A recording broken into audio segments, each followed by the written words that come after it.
Hi, we're here at CPAC with Representative Thaddeus McCotter. Thank you so much for joining us. My first question for you is we have two big debates coming up about both the debt ceiling and the budget, and what are your thoughts on that and what are your concerns? Like the budget and the debt ceiling, what we have to do is continue to try to show that we're honoring the American people's wishes and voting to reduce the size and scope of government intrusion in their lives. We also have to make sure that we're going on a path towards a citizen-driven government, that we're not just simply reducing or tinkering around the edges of a welfare state from the 20th century that's no longer sustainable in the 21st century.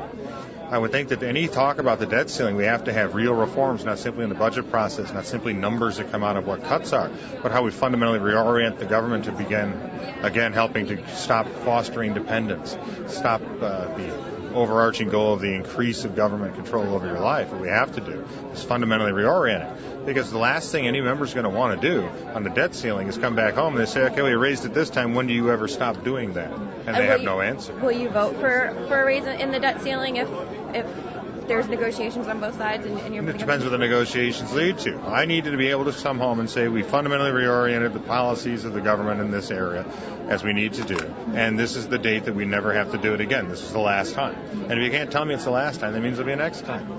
No, I know Representative Michelle Bachmann has said she met with her staff and they kind of went through a whole list of cuts for the federal government where they could cut things. And, the total came out to a pretty significant sum. I think it was in the billions. So have you had a chance to do that yet with your staff? Are you planning to do that? Yeah, but again, it's not just simply cutting numbers within the paradigm of the welfare state. Mm-hmm. Because it's like putting a heavily obese person on a treadmill just to get them so they're just overweight. Mm-hmm. It's still not healthy. Mm-hmm. The government has to change, the way the economy has changed, the way businesses have changed, your family budgets have changed. In the age of globalization, you have to become nimble, smaller, more accountable, more transparent. Your goal has to be entrepreneurial. We still live in a period of time where under Obamacare, what they're trying to do is make people dependent on government. You cannot do that in America anymore, and you can do it in Greece. So to me, it's not just simply cutting numbers. It's about fundamentally reorienting the government so that when you make the cut, it shows the American people not only that you're being fiscally responsible, but you're leading to a better citizen-driven government that they need in the 21st century. If you don't show them the end goal of what's going to happen,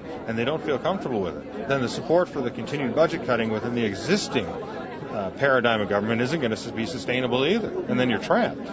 My final question for you, I know you mentioned Obamacare, is that I know that there's been a debate going on about whether or not repealing certain parts of the bill will actually hurt the court cases. What are you hearing about that? And is there any kind of communications with the judicial side of this and the people who are pursuing these lawsuits to make sure that ultimately it gets repealed? Well, the goal, as we ran on and promised the American people, was to repeal Obamacare, replace it with something better. Now, if the courts want to do some of the work for us and for the American people by declaring them unconstitutional, fine. But I still think that we have to continue to press forward.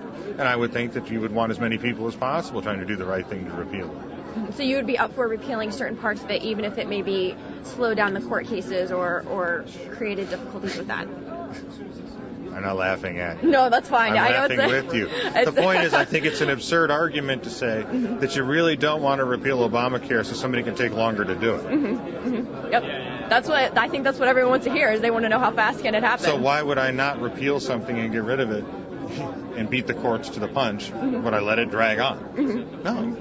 So whoever's asking that question needs to really kind of sit down, chart it out, and come to a decision, come to the realization that their argument is crazy. There you go, conservative. Thank you so much. Really, really appreciate it. Thank you. You're welcome.